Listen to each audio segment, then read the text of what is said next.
गजब Haryana media channel देखने वाले सारे दर्शकों ने रवि नागर की राम राम। फिलहाल भाई जयसिंहपुर गांव के अंदर मौजूद हैं और आप लगातार मेरे चैनल पर हरियाणा के जो चुनावी सर्वे लेकर वीडियो काफ़ी देख लग रहे हो।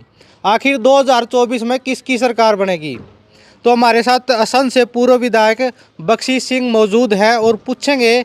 नमस्कार जी। नमस्ते जी, नमस्ते। हाँ जी। मैं सबसे पहले रवि नागर जी आपके चैनल का बहुत बहुत स्वागत करता हूँ। हाँ जी। आप संध में आए हो और आपने आने के जो ये मंदिर के साथ वाली बिल्डिंग को जो उसने जांगड़ा जी ने काम किया है, बहुत अच्छा काम किया है। मैं उसकी बहुत प्रशंसा भी करता हूँ। जो पहले मिस्त्री जी की बात कर लेंगे, आप यहाँ पर करने क्या आए हो? इसको मतलब बिल्डिंग को देखने आए हो, मंदिर के दर्शन करने आए हो या मिस्त्री के दर्शन करने आए हो? मैं अक्सर ये मंदिर जो है, ये गांव जो है, ये मेरा अपना गांव है। जब मैं 2014 में विधायक बना था तो सबसे पहले मैंने इसके अंदर सारे में फर्श लगवाने का काम किया, लैट्रिन बाथरूम बनवाने का काम किया और जो आता है बाहर से स्कूल के पास की बाउंड्री के साथ जो रास्ता आता है उसको बनाने का भी काम किया। लगभग 40 लाख का काम मैंने उस टाइम किया था। इसलिए मेरा यहाँ पर हर जब भी भंडारा लगता है मैं अक्सर महात्मा जी से मिलता रहता हूँ और उनके चरणों से आशीर्वाद मांगता रहता हूँ। तो लगातार हम हरियाणा के अंदर सर्वे कर रहे हैं जी, लेकिन बीजेपी का दबदबा नहीं लग रहा, क्या कारण है? नहीं, ऐसी कोई बात नहीं है। दबदबा देखो, मेरी बात सुनो। हरियाणा के बारे में अगर आपको मैं एक जानकारी देना चाहता हूँ कि जब से हरियाणा प्रदेश बना है 66 से लेके 2014 तक उन लोगों की सरकारें रही हैं और उन सरकारों के अंदर आज तक किसी बैकवर्ड को, छोटी जाति को, जो सबसे पिछली पंक्ति में बैठा है, कभी उनका मान सम्मान नहीं हुआ। लेकिन भारतीय जनता पार्टी ने 2014 में हरियाणा के माननीय मुख्यमंत्री जी ने और प्रधानमंत्री जी ने, देश के जो नरेंद्र मोदी जी हैं, उन्होंने एक ही बात रखी थी कि जो सबसे आखिरी पंक्ति में व्यक्ति बैठा है, जिसकी आमदन आय जो है 1,80,000 से कम है, हम उनको जो है ना फैसिलिटी देंगे और दी है। आज के दिन जो है मेरे ख्याल में जितनी नौकरियां चौटाला साहब के राज में, देवीलाल जी के राज में और हुड्डा साहब के राज में या बंसीलाल जी के राज में जितनी नौकरियां मिली, कम से कम वो 50,000 55,000 नौकरी मिली होंगी। लेकिन आज इतनी खुशी होती है कि 8.5 साल के अरसे में हरियाणा के मुख्यमंत्री जी ने कम से कम 1,25,000 जो है हरियाणा के नौजवानों को नौकरियां दी हैं। हाँ जी, बिल्कुल। अगर बात करें बीजेपी और जेजेपी का, 2024 में गठबंधन रहेगा या टूटेगा? देखो, मैं गठबंधन की बात नहीं करना चाहता, लेकिन जो मतलब भारतीय जनता पार्टी है ये अपने सिर पर बैसाखी मनाना चाहती है। ये किसी के भरोसे भी नहीं है। ये बात अभी सुनने मिली है 1-2 महीने से। पिछले 5 साल से तो ठीक ठाक था माहौल। नहीं, 5 साल तो अभी सरकार बने के भी नहीं हुआ। अभी तो 3.25 साल हुए हैं बने को। ऐसा तो नहीं भाई सरकार 2024 में चुनाव आने वाले हैं, अब पार्टी अलग अलग इलेक्शन लड़ेगी? देखो, ये बात का जो निर्णय होता है वो संगठन लेता है। वो पार्टी के जो होता है ना, हमारे मेन जो ऊपर से बैठे हैं, हमारे मुखिया मनोहर लाल जी हैं, हमारे संगठन के ओम प्रकाश जी धनखड़ जी प्रदेश अध्यक्ष हैं, हमारे बीच में और भी जो कार्यकारिणी में जो प्रदेश के जो टिकट वितरण करने वाले हमारे जो हैं कार्यकर्ता हैं या मेन अधिकारी हैं, वो फैसला लेते हैं। इसमें हम तो एक छोटे से कार्यकर्ता हैं, सेवादार हैं पार्टी के। अब की बार असम से बीजेपी का टिकट के दावेदार हो आप? दावेदारी तो मैं 2005 में पहले चुनाव लड़ा, फिर 9 में चुनाव लड़ा, फिर 2014 में चुनाव लड़ा, फिर 2019 में चुनाव लड़ा।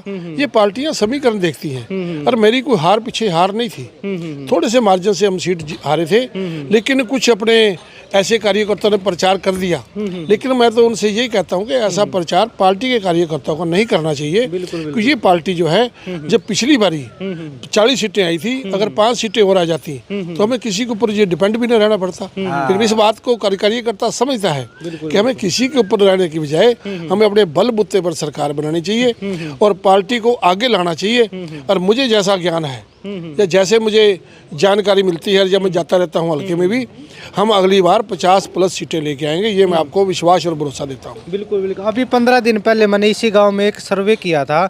उस सर्वे में ज़्यादातर तो ये लगा भाई यहाँ कांग्रेस का दबदबा है।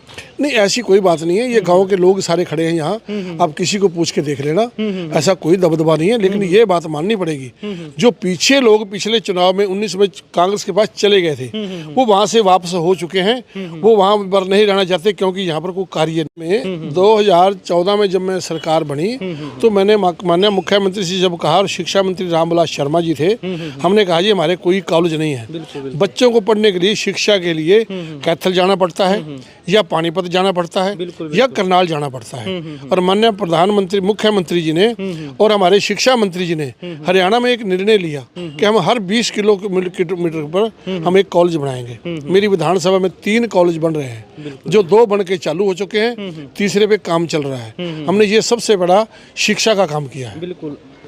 असंध हल्के के वासियों को क्या कुछ संदेश देना चाहोगे 2024 के लिए? मैं संदेश देने से पहले ये भी जानकारी देना चाहता हूँ कि संध में एक छोटा सा बस स्टैंड था, मैंने उसको सब डिपो बनाने का कार्य किया। मैंने यहाँ पर कोई भी हॉस्पिटल में इतनी सुविधा नहीं थी, मैंने वहाँ 50 बेड का नया हॉस्पिटल बनाने का कार्य किया, जिसकी आगे मेरी सलाह ये है कि हमने 100 बेड के लिए भी प्रपोजल बना के भेजी है, जो आगे हमारे जो अनिल विज जी हैं उनके पास पहुंच गई है, और वो जल्दी से जल्दी नई बिल्डिंग बना के हम 100 बेड का भी चालू करेंगे। हमने मंडी का विस्तार किया, जिस मंडी में हमारी अनाज की फसलें कम आती थी, हमने 37 एकड़ जमीन को लेके हमने उसके अंदर 18 करोड़ की लागत से उस मंडी को बनाने का कार्य किया। हमारे संध का कोई बाईपास नहीं था, हमने बाईपास जो है 86 करोड़ 25 लाख की लागत से हमने संध का बाईपास बनाने का काम किया, जो उस पर काम बहुत जोर शोर से चल रहा है। और मुझे इस बात की बड़ी खुशी होती है कि जो मैंने अपने समय में जो मैंने कार्य मंजूर करवाए थे, वो सारे के सारे कुछ तो बनकर तैयार हो चुके हैं। अगर कुछ तैयार नहीं हुआ तो उस पर काम चल रहा है बड़े जोर शोर से। मुझे पता है कि हम 6 महीने के अंदर अंदर जितने भी जिसमें भी कोर्ट नंबर सीएम साहब का लग चुका है, वो हम सारे के सारे तैयार कर देंगे। और जब सारे काम तैयार हो जाएंगे तो एक बहुत नया एक समीकरण बनेगा, और संध शहर को इस बात की बड़ी अच्छी आवाज़ आएगी संध से। 2024 में सीएम पद का उम्मीदवार मनोहर लाल खट्टर रहेगा या नया चेहरा देखने मिलेगा? देखो जी, नया देखने को तो मिलना क्या है, मेरा कहने का मतलब ये है कि ये चीज़ जो है ना संगठन वाले तय करते हैं। ये पार्टी का सारे लोग है ना खट्टर साहब को पसंद नहीं कर रहे, कहीं ना कहीं अनिल विज को भी लाइक कर रहे हैं। देखो ऐसा होता है, मैं ये बात नहीं कह रहा हूँ, मेरा कहने का मतलब है जब चुनाव आता है विधानसभा का, तो जब विधायक बनते हैं तो वो अपना नेता चुनते हैं। तो जब विधानसभा के जब एमएलए बनेंगे वो अपना नेता चुनेंगे, और जो नेता चुनते हैं उसी में से मुख्यमंत्री बनता है। इसलिए मनोहर लाल जी ने अपने समय में कोई बुरा काम नहीं किया, उन्होंने इतना बढ़िया काम कर दिया है कि पारदर्शिता लाए हैं, सबका साथ। बोलते बिल्कुल ईमानदार है, ज्यादा ईमानदार है। इससे देखो इसमें कोई दोराई नहीं है और कोई शक नहीं है।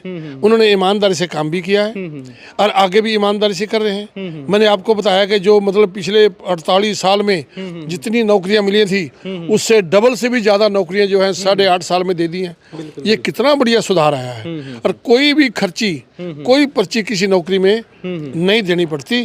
अपना जाके मेरिट में अपना पेपर दो और 50 रुपए का फॉर्म भरो और अपनी नौकरी प्राप्त करो। बिल्कुल बिल्कुल। हाँ जी मिस्त्री साहब, क्या कुछ कहना चाहोगे? आज आपको विधायक जी भी मिले इससे बड़ी क्या खुशी होगी। देखो ना, एक छोटे है मिस्त्री के पास हमारे विधायक साहब तो हम तो भाई गदगद हो गए। इनका धन्यवाद करते हैं, इतनी ऊंची गूंज हमारी मेहनत गई है और देख सुन के आई। इन्हें कह रहे मैं चंडीगढ़ में गया था, वहाँ पूछने लगे कि आपके संद में ऐसा काम हो रहा है, तो इसी करके चंडीगढ़ से आते तुरंत यहाँ आए। देखो हैं जी, इससे बड़े और क्या खुशी होगी हमारे को, हैं। चलो जी, बहुत बहुत धन्यवाद भाई। फिलहाल आप लगातार सर्वे देख लग रहे हो तो आप इस वीडियो ने शेयर करिए। और बहुत सारे लोग भाई ये कम थे जो रोहतक की साइड है, उड्डा का दबदबा है, और जो ये बेल्ट है अम्बाड़ा करनाल, इसमें शायद बीजेपी का है। तो आप अपनी राय जरूर दियो। और असंध के विधायक के लिए जो पूर्व विधायक थे उसके लिए कमेंट जरूर करिए, कितने बढ़िया काम करे थे इसने अपने समय में। फिलहाल इस वीडियो में इतना ही। जय हिंद, जय भारत।